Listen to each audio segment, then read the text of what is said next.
পল মজুমদার প্রত্যেক দিন সকাল 9টায় বাসা থেকে বেরিয়ে যান তার ডেন্টিস্ট শপে, এবং তার স্ত্রী অনিতা রানী উনি সকাল 7:30টায় বেরিয়ে যান তার কর্মস্থলে ঘনাপাড়া চক্ষু হসপিটালে।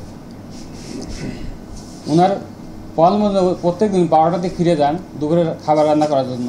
উনি ওই দিন যখন 12টার সময় ফিরে যান, উনি বাসায় যে ফিরে দেখতে পান ওনার ছেলে পিয়াস, ওনার ঘরের দরজা খোলা, ওনার ছেলে পিয়াস মজুমদারের লাশ 2 হাত পা বাঁধা এবং মুখে ওনার ঢোকানো অবস্থায় বাঁধা খাটের উপর পড়েছিল।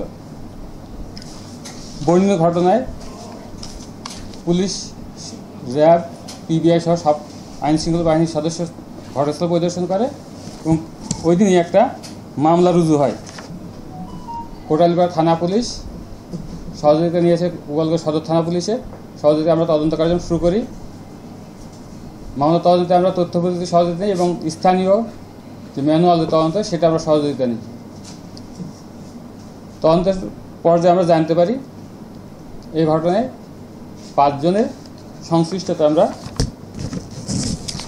প্রাথমিক অনুমান করতে পারি। এর ভিতরে আমরা শামিউল শেখকে ওই দিন কোটালীপাড়া থেকে গ্রেপ্তার করি। মোর্শেদ আলম ওরফে কামালকে আমরা বাগেরহাট থেকে গ্রেপ্তার করি, একদিন পর 12 থেকে গ্রেপ্তার করি এবং এই দুজনই বিজ্ঞ আদালতে দোষী স্বীকার জবানবন্দি দিয়েছে এবং মোর্শেদ আলম কামালের কাছ থেকে 2100 টাকা উদ্ধার হয়।